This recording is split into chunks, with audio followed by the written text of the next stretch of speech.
आज का ये वीडियो एनसीईआरटी विज्ञान कक्षा 7 के लिए है। इस वीडियो में हम विज्ञान के अध्याय 10 अर्थात जीवों में श्वसन के बारे में विस्तार से अध्ययन करेंगे। ये वीडियो आपके लिए काफी महत्वपूर्ण होने वाली है। इस वीडियो का आप लास्ट तक जरूर देखें। आइए वीडियो हम शुरू करते हैं। जीवन को सुचारू रूप से चलाने के लिए जीवों के शरीर में कई सारे प्रक्रम चलते रहते हैं, जैसे कि परिवहन, उत्सर्जन, जनन इत्यादि। इन सभी प्रक्रमों के संचालन के कारण ही जीव जीवित रह सकते हैं। श्वसन इन महत्वपूर्ण प्रक्रमों में से एक है। हमें एक महत्वपूर्ण तथ्य को समझना होगा कि हम श्वसन क्यों करते हैं। सभी जीव सूक्ष्म इकाइयों के बने होते हैं, जिन्हें कोशिकाएं कहते हैं। जैसा कि हम जानते हैं कि सजीवों का शरीर छोटे छोटे सूक्ष्म इकाइयों से बने होते हैं और इन सभी सूक्ष्म इकाइयों को कोशिकाएं कहा जाता है। कोशिका जीव की सबसे छोटी संरचनात्मक और क्रियात्मक इकाई होती है। शरीर की मूलभूत कार्यों जैसे पोषण, परिवहन, उत्सर्जन, जनन इत्यादि को संपादित करने में प्रत्येक कोशिका कुछ न कुछ भूमिका निभाती है। इन कार्यों को करने के लिए कोशिकाओं को ऊर्जा की आवश्यकता होती है। खाना खाते, सोते, पढ़ते अथवा बैठते समय भी हमारी कोशिकाओं को निरंतर ऊर्जा की आवश्यकता होती है। ऐसी स्थिति में भी जब हम शारीरिक परिश्रम नहीं करते हैं, जैसे कि खाना खाते समय, सोते समय, पढ़ते समय या फिर बैठने के दौरान भी हमारे शरीर की कोशिकाओं को निरंतर ऊर्जा की आवश्यकता होती है। अब जरा आप कल्पना करें, यह ऊर्जा जीवों को कहां से प्राप्त होती है। जीवों को ऊर्जा की प्राप्ति भोजन अर्थात ग्लूकोज से होती है।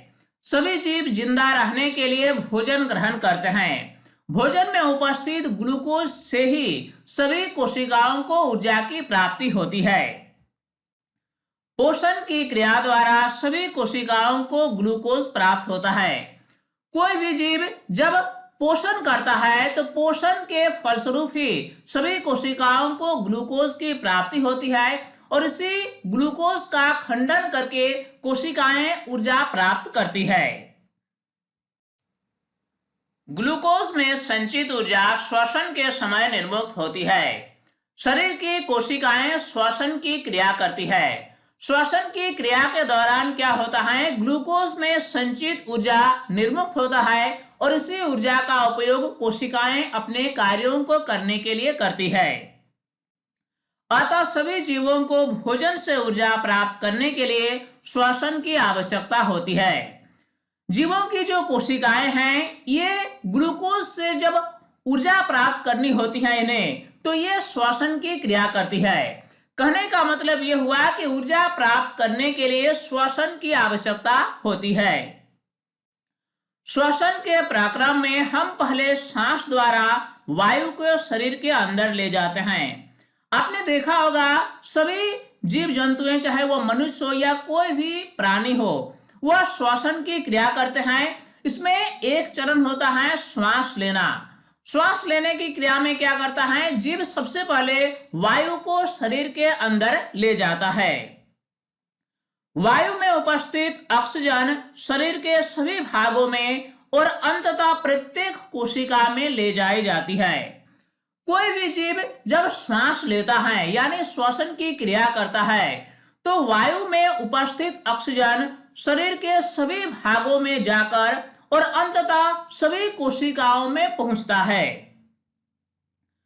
कोशिकाओं में यह ऑक्सीजन भोजन के विखंडन में सहायता करती है, जिससे ऊर्जा मुक्त होती है।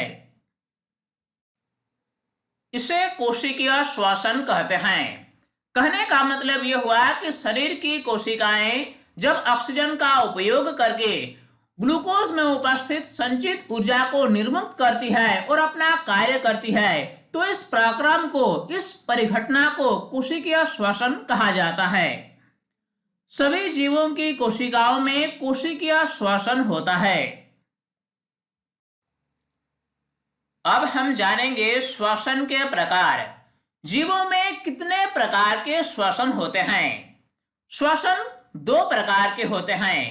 एक का नाम है वायवीय श्वसन और दूसरे का नाम है अवायवीय श्वसन। कुछ जीवों की कोशिकाओं में वायवीय श्वसन होता है, जबकि कुछ जीवों में अवायवीय श्वसन होता है। अब हमें विस्तार से समझना है कि वायवीय श्वसन क्या होता है और अवायवीय श्वसन क्या होता है। क्या होता है वायवीय श्वसन? कोशिका के अंदर जब ग्लूकोज का विखंडन ऑक्सीजन के उपयोग द्वारा होता है तो यह वायवीय श्वसन कहलाता है। जैसा कि हमने पहले ही विचार विमर्श किया कि शरीर की कोशिकाएं श्वसन की क्रिया करती है और इस क्रिया के फलस्वरूप ग्लूकोज में संचित ऊर्जा को निर्मुक्त करती है और अपना कार्य करती है। लेकिन अब सवाल यह है कि वायवीय श्वसन क्या है? जब ग्लूकोज का विखंडन ऑक्सीजन के उपयोग द्वारा होता है तो यह वायवीय श्वसन कहलाता है। यानी वायवीय श्वसन बिना ऑक्सीजन का नहीं हो सकता है। जब भी श्वसन की क्रिया ऑक्सीजन के उपयोग के साथ हो तो यह वायवीय श्वसन कहलाता है। ग्लूकोज ऑक्सीजन का उपयोग करके कार्बन डाइऑक्साइड और जल में विखंडित हो जाता है। कोशिका के अंदर क्या होता है? श्वसन की क्रिया के दौरान जो वायु की ऑक्सीजन है ये ग्लूकोज के साथ अभिक्रिया करके कार्बन डाइऑक्साइड और जल में विखंडित हो जाती है। इससे हम इस प्रकार इक्वेशन में लिख सकते हैं, जो ग्लूकोज की जो अणु होती हैं ये ऑक्सीजन की उपस्थिति में क्या करता है? ये बनाता है कार्बन डाइऑक्साइड और जल, और इस प्रकार कार्बन डाइऑक्साइड और जल बनाने के साथ साथ ऊर्जा भी निर्मुक्त होती है। यानी वायवीय श्वसन में हम कह सकते हैं कि ग्लूकोज का जो विखंडन होता है वह ऑक्सीजन की उपस्थिति में होता है और इसमें ग्लूकोज टूटता है कार्बन डाइऑक्साइड में और जल में, और इस प्रक्रिया में ऊर्जा निर्मुक्त होती है जिसका उपयोग कोशिकाएं अपना कार्य करने के लिए करती है। अब हमें समझना है अवायवीय श्वसन क्या होता है। कोशिका के अंदर जब ग्लूकोज का विखंडन ऑक्सीजन की अनुपस्थिति में भी होता है तो यह अवायवीय श्वसन कहलाता है। कहने का मतलब यह हुआ कि अवायवीय श्वसन एक ऐसा श्वसन है जो ऑक्सीजन की अनुपस्थिति में भी होता है। ऑक्सीजन की अनुपस्थिति में ग्लूकोज अल्कोहल और कार्बन डाइऑक्साइड में विघटित हो जाता है। जब भी कोशिका अवायवीय श्वसन करती है तो कोशिका के अंदर क्या होता है? जो ग्लूकोज होता है यह ऑक्सीजन की अनुपस्थिति में विघटित होता है और इसमें क्या बनता है? इसमें बनता है अल्कोहल प्लस कार्बन डाइऑक्साइड, और इस क्रिया में ऊर्जा भी मुक्त होती है जिसका उपयोग कोशिका अपने कार्यों को करने के लिए करती है। एक कोशिक जीव ईस्ट अवायवीय श्वसन करते हैं। ईस्ट जो श्वसन की क्रिया करती है वह अवायवीय प्रकार का होता है, अर्थात इसकी श्वसन की क्रिया ऑक्सीजन की अनुपस्थिति में भी हो सकती है। इस प्रक्रिया के समय अल्कोहल निर्मित होता है, अतः इसका उपयोग शराब अर्थात वाइन और बियर बनाने में किया जाता है। हमारी पेशी कोशिकाएं भी अवायवीय रूप से श्वसन कर सकती हैं। हमारे शरीर की जो पेशी कोशिकाएं हैं ये भी अवायवीय रूप से श्वसन की क्रिया कर सकती है। अत्यधिक व्यायाम करने के दौरान अधिक ऊर्जा की आवश्यकता होती है। जब हम दौड़ लगाते हैं या कठिन परिश्रम करते हैं तो हमारी शरीर की पेशी कोशिकाओं को अधिक मात्रा में ऊर्जा की आवश्यकता होती है। लेकिन ऊर्जा उत्पन्न करने के लिए हमारे शरीर को ऑक्सीजन की आपूर्ति सीमित होती है। ऐसी स्थिति में पेशी कोशिकाएं अवायवीय श्वसन द्वारा ऊर्जा की अतिरिक्त मांग को पूरा करती है। जब हम कठिन परिश्रम करते हैं जैसे कि व्यायाम या फिर दौड़ लगाते हैं तो ऐसी स्थिति में जब हमारी पेशी कोशिकाओं को अधिक ऊर्जा की आवश्यकता होती है तो ये अपनी ऊर्जा की मांग को अवायवीय श्वसन के द्वारा भी पूरा करती है। क्योंकि पर्याप्त मात्रा में ऑक्सीजन उपलब्ध नहीं हो पाती है। अब हम देखते हैं कि हमारी पेशी कोशिकाओं में ग्लूकोज का विखंडन कैसे होता है अवायवीय श्वसन के दौरान। जो पेशी कोशिकाओं में ग्लूकोज होती है ये ऑक्सीजन की अनुपस्थिति में विखंडित होता है लैक्टिक अम्ल में, और इस दौरान ऊर्जा भी मुक्त होती है जिसका उपयोग हमारी पेशी कोशिकाएं करती है। अत्यधिक व्यायाम करने के बाद लैक्टिक अम्ल के संचयन के कारण पेशियों में ऐंठन उत्पन्न होता है। आपने यह अनुभव किया होगा कि कठिन परिश्रम करने के बाद, जैसे कि दौड़ लगाने के बाद या फिर व्यायाम करने के बाद, आपके पेशियों में एक प्रकार का ऐंठन उत्पन्न होता है। ऐसा क्यों होता है? अधिक परिश्रम करने के दौरान हमारी पेशी कोशिकाएं अवायवीय श्वसन की क्रिया करती है जिसमें लैक्टिक अम्ल का निर्माण होता है, और इसी लैक्टिक अम्ल के संचयन के कारण ही हमारी पेशियों में ऐंठन उत्पन्न होता है। अब हम जानेंगे अंतःश्वसन और उच्छ्वसन। क्या होता है अंतःश्वसन और क्या होता है उच्छ्वसन? श्वसन प्रक्रम में हम ऑक्सीजन समृद्ध वायु को अंदर खींचते हैं। इस क्रिया को अंतःश्वसन कहा जाता है। श्वसन का प्रथम चरण यह है कि हम वायु को अंदर खींचते हैं और यह ऑक्सीजन समृद्ध वायु होता है, और इसी क्रिया को अंतःश्वसन कहा जाता है। कार्बन डाइऑक्साइड समृद्ध वायु को बाहर निकालना उच्छ्वसन कहलाता है। जब हम श्वास छोड़ते हैं तो यह वायु कार्बन डाइऑक्साइड समृद्ध होता है, और इसी कार्बन डाइऑक्साइड समृद्ध वायु को बाहर निकालने की जो क्रिया है इसे उच्छ्वसन कहा जाता है। एक श्वास अथवा श्वास का अर्थ है एक अंतःश्वसन और एक उच्छ्वसन।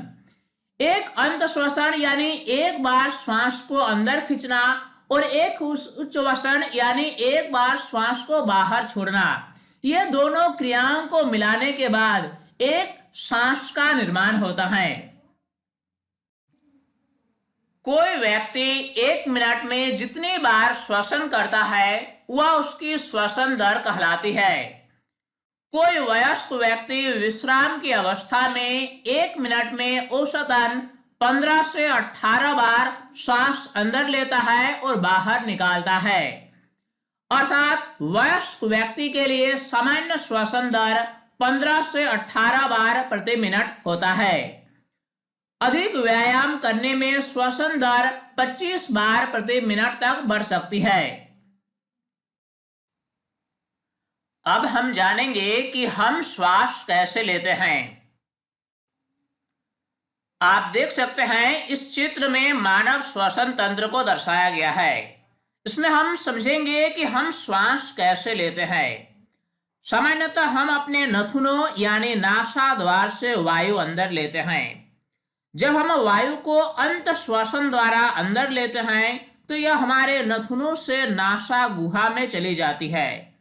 नासा गुहा से वायु श्वास नली से होकर हमारे फेफड़ों यानी फुफ्फुस में जाती है। फेफड़े वक्ष गुहा में स्थित होते हैं। वक्ष गुहा पार्श्व में पसलियों से घिरी रहती है। एक बड़ी पेशीय परत होती है जिसका नाम डायाफ्राम यानी मध्यपट है। यह वक्ष गुहा को आधार प्रदान करती है। श्वसन में डायाफ्राम और पसलियों के बने पिंजरे की गति होती है। अंतःश्वसन के समय पसलियां ऊपर की ओर और बाहर की ओर गति करती है, जबकि डायफ्राम नीचे की ओर गति करता है। यह गति हमारी वक्ष गुहा के आयतन को बढ़ा देती है और वायु फेफड़ों में आ जाती है। फेफड़े वायु से भर जाते हैं। उच्छ्वसन के समय पसलियां नीचे की ओर और अंदर की ओर जाती है, जबकि डायफ्राम ऊपर की ओर अपनी पूर्व स्थिति में आ जाता है। इससे वक्ष गुहा का आयतन कम हो जाता है। इस कारण वायु फेफड़ों से बाहर धकेल दी जाती है। इस प्रकार हम श्वास लेते हैं। इस प्रकार हम लिख सकते हैं, सामान्यतः हम अपने नथुनों यानी नासा द्वार से वायु अंदर लेते हैं। जब हम वायु को अंत श्वसन द्वारा अंदर लेते हैं तो यह हमारे नथुनों से नासा गुहा में चली जाती है। नासा गुहा से वायु श्वास नली से होकर हमारे फेफड़ों यानी फुफ्फुस में जाती है। फेफड़े वक्ष गुहा में स्थित होते हैं। वक्ष गुहा पार्श्व में पसलियों से घिरी रहती है। डायाफ्राम यानी मध्यपट एक बड़ी पेशीय परत है जो वक्ष गुहा को आधार प्रदान करती है। श्वसन क्रिया में डायाफ्राम और पसलियों की गति होती है। जब भी हम श्वास को अंदर खींचते हैं या फिर श्वास को बाहर छोड़ते हैं तो इस क्रिया में डायाफ्राम और पसलियों की गति होती है। अंत श्वसन के समय पसलियां ऊपर और बाहर की ओर जबकि डायाफ्राम नीचे की ओर गति करता है।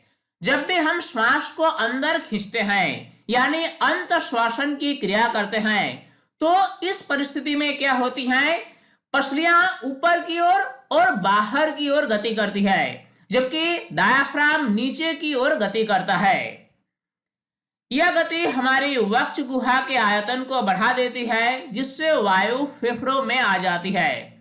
इस प्रकार पसलियों की गति और डायाफ्राम की गति के कारण क्या होता है, हमारे वक्ष गुहा की भीतरी आयतन बढ़ जाती है जिससे बाहर से वायु फेफड़ों में आ जाती है। उच्च वसन के समय पसलियां नीचे की ओर और अंदर की ओर आ जाती है जबकि डायाफ्राम ऊपर की ओर गति करता है। जब भी हम श्वास को बाहर छोड़ते हैं यानी उच्च वसन की क्रिया करते हैं तो इस स्थिति में क्या होता है, पसलियां नीचे की ओर और अंदर की ओर आती है जबकि डायाफ्राम ऊपर की ओर गति करता है। इस कारण वायु फेफड़ों से बाहर धकेल दी जाती है। जब पसलियां और डायाफ्राम इस प्रकार की गति करती हैं तो हमारे वक्ष गुहा का आयतन कम हो जाता है और आयतन कम होने के कारण वायु फेफड़ों से बाहर धकेल दी जाती है। हमारे आसपास की वायु में अनेक प्रकार के अवांछित कण जैसे कि धूम्र, धूल, परागकण आदि होते हैं। जब हम अंत श्वसन करते हैं तो ये कण हमारे नासा गुहा में उपस्थित रोमों में फंस जाते हैं। कभी कभी ऐसे कण नासा गुहा के पार चले जाते हैं, तब ये गुहा के कोमल परत को उत्तेजित करते हैं जिसके परिणाम स्वरूप हमें छींक आती है। छींकने से अवांछित कण वायु के साथ बाहर निकल जाते हैं। इस प्रकार स्वच्छ वायु फेफड़े में प्रवेश कर पाती है। अब आइए हम जानते हैं अंत श्वसित एवं उच्च वसित वायु में ऑक्सीजन और कार्बन डाइऑक्साइड का प्रतिशत मात्रा क्या होता है। अगर हम अंत श्वसित वायु की बात करें यानी वह वायु जो हम अंदर की ओर खींचते हैं, इस प्रकार के वायु को अंत श्वसित वायु कहा जाता है। चूंकि यह वायुमंडलीय वायु होता है इसलिए इसमें ऑक्सीजन 21% और कार्बन डाइऑक्साइड 0.04% होता है। जबकि उच्च वसित वायु की अगर बात की जाए यानी ऐसा वायु जो हम श्वास नली के द्वारा बाहर छोड़ते हैं, इसे उच्च वसित वायु कहा जाता है। इसमें ऑक्सीजन की मात्रा 16.4% और कार्बन डाइऑक्साइड की मात्रा 4.4% होता है। अब आइए हम जानते हैं कि कॉकरोच में श्वसन की क्रिया कैसे होती है। इसमें एक डायग्राम दिखाया गया है जिसमें कॉकरोच के श्वसन तंत्र को दर्शाया गया है। कॉकरोच के शरीर के पार्श्व भाग में छोटे छोटे छिद्र होते हैं। अन्य कीटों के शरीर में भी इस प्रकार के छिद्र होते हैं। ये छिद्र श्वास रंध्र कहलाते हैं, जैसा कि आप चित्र में देख रहे हैं। कीटों में गैस के विनिमय के लिए वायु नलियों का जाल बिछा होता है जो श्वास प्रणाल या वातक कहलाते हैं। ऑक्सीजन समृद्ध वायु श्वास रंध्रों से श्वास नालों में जाकर शरीर के ऊतकों में विसरित होती है और शरीर की प्रत्येक कोशिका में पहुंचती है। इसी प्रकार कोशिकाओं से कार्बन डाइऑक्साइड श्वास नालों में आती है और श्वास रंध्रों से बाहर निकल जाती है। श्वास नाल अथवा श्वास प्रणाल केवल कीटों में ही पाए जाते हैं। जंतुओं के अन्य समूहों में ऐसी व्यवस्था नहीं पाई जाती है।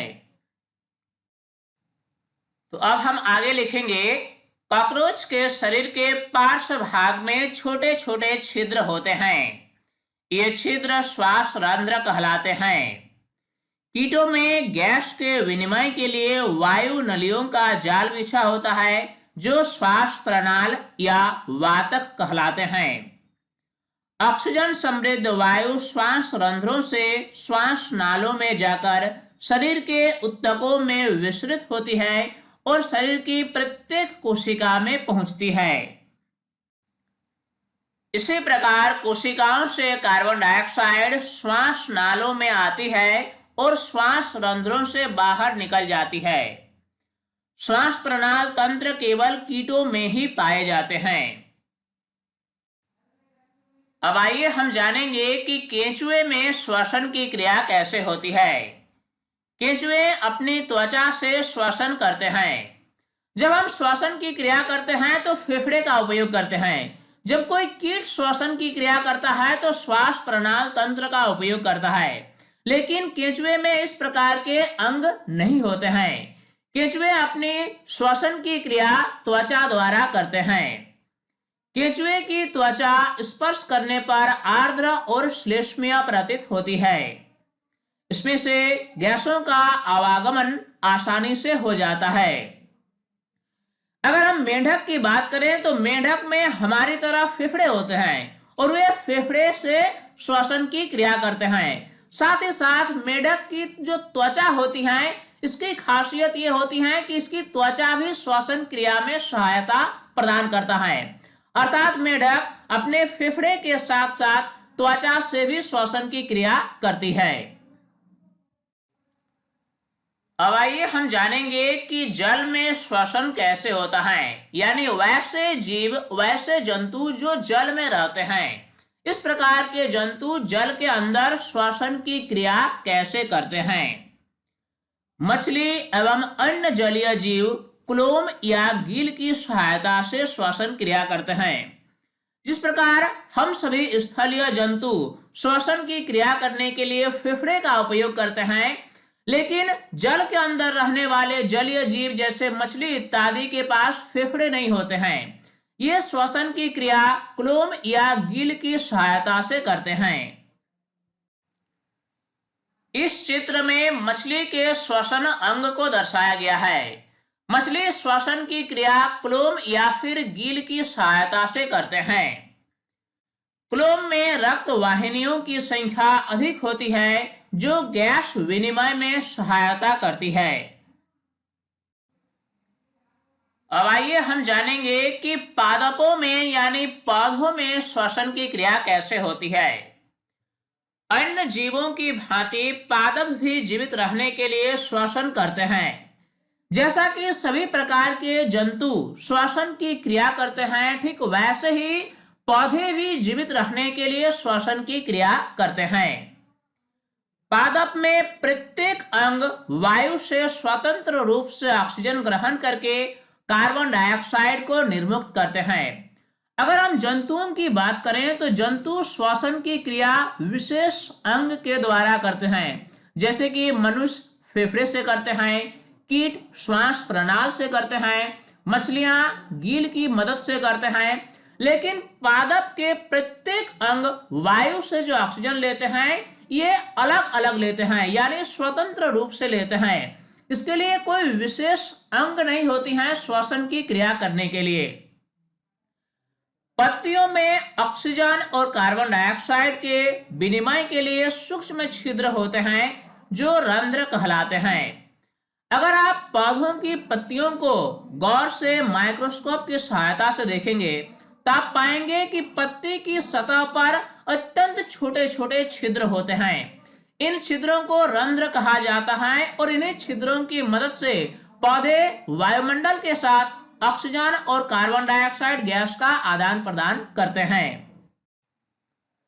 अन्य कोशिकाओं की भांति जड़ों की कोशिकाओं को भी श्वसन के लिए ऑक्सीजन की आवश्यकता होती है। पौधों में पत्तियों की कोशिका, तने की कोशिका या फिर शाखाओं की कोशिकाओं के साथ साथ जड़ों की कोशिकाओं को भी ऑक्सीजन की आवश्यकता होती है। कहने का मतलब यह हुआ कि जितने भी प्रकार की कोशिकाएं हैं, चाहे वह किसी भी लोकेशन पर हो, सभी कोशिकाओं को ऑक्सीजन की आवश्यकता होती है। जड़ों की कोशिकाएं मृदा कणों के बीच के खाली स्थानों में उपस्थित वायु से ऑक्सीजन ले लेते हैं। इस डायग्राम में आप देख सकते हैं जड़ों में उपस्थित मूल रोम के चित्र को दर्शाया गया है। यह मूल रोम या फिर जड़ के अलग अलग हिस्से मृदा कणों के बीच जो खाली स्थान है, इस खाली स्थान में उपस्थित वायु से ऑक्सीजन ग्रहण करते हैं। इस प्रकार इस वीडियो के माध्यम से हमने पूरे अध्याय को बारीकी से समझाने का प्रयास किया। उम्मीद करता हूं इस वीडियो से आपने काफी कुछ सीखा होगा और ये वीडियो आपको पसंद आई होगी। इस वीडियो को आप लाइक जरूर करें और कमेंट में आप ये बताएं कि यह वीडियो आपको कैसा लगा। अगर अभी तक आप हमारे YouTube चैनल साइंस प्लेटफॉर्म को सब्सक्राइब नहीं किया है तो सभी सब्सक्राइब कर लें और नोटिफिकेशन बेल को ऑन करके ऑल पर सिलेक्ट कर लें, ताकि हर नई वीडियोस की अपडेट्स आप तक आसानी से पहुंच सके। स्टूडेंट्स, तब तक के लिए बाय।